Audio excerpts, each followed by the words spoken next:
Hi guys, thank you for joining me. I go by the name of Matladi Ledwaba and this is the third episode of the YouTube channel. In this episode, what we'll be discussing is the history of orthotics, and I hope you stay tuned as we run towards it.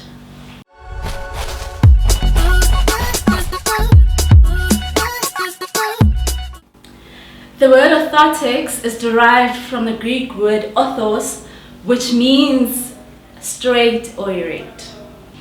And orthotics is a part of medicine that deals with support and correction. And now you ask, when do we support and when do we correct? In most cases, support comes into play post-injury. That means that if a person has an injury of bone, we support or immobilize to keep the bone in place so that we can promote healing. And this is usually in adults. And correction comes into place mostly when we try to correct a deformity.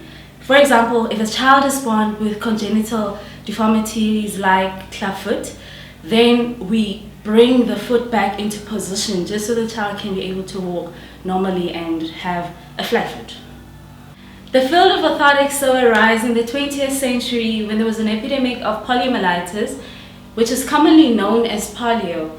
There are different types of symptoms that one would encounter with polio, and for the purpose of this video, we are going to be speaking about the one that causes paralysis. When a person's limb was paralyzed because of polio at the time, what they would use was leather and steel to fabricate what we now in our time call a KAAF, which stands for knee, ankle, foot orthosis, and most people who use it currently call it a caliper. Orthotics is symbolized by a crooked tree which is fastened with a straight rod, and that represents correction. Sesotho se re e kojwa e le metsi. Now, a lot of people confuse orthotics with orthopedics. Orthopedics is usually practiced by orthopedic surgeons, and what they mostly do is they correct either through surgery or by applying plaster of Paris, and they sometimes even deal with trauma surgery. And in orthotics, what we do is we do conventional bracing. That is, we do not operate, and what we do is we treat and support or correct using bracing and splints. In the past, the orthotic devices did not have joints, and that meant that the user wasn't able to flex or extend the part of their body that is orthotized.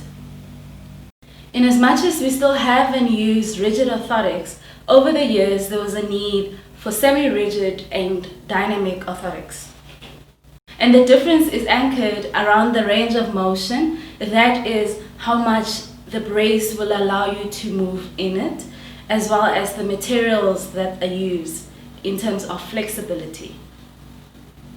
In recent times, there's so many different types of materials that are used in orthotics, and that include different types of plastics, different types of steel, the acrylics, and the carbon fibers, and each of these materials are used for different purposes.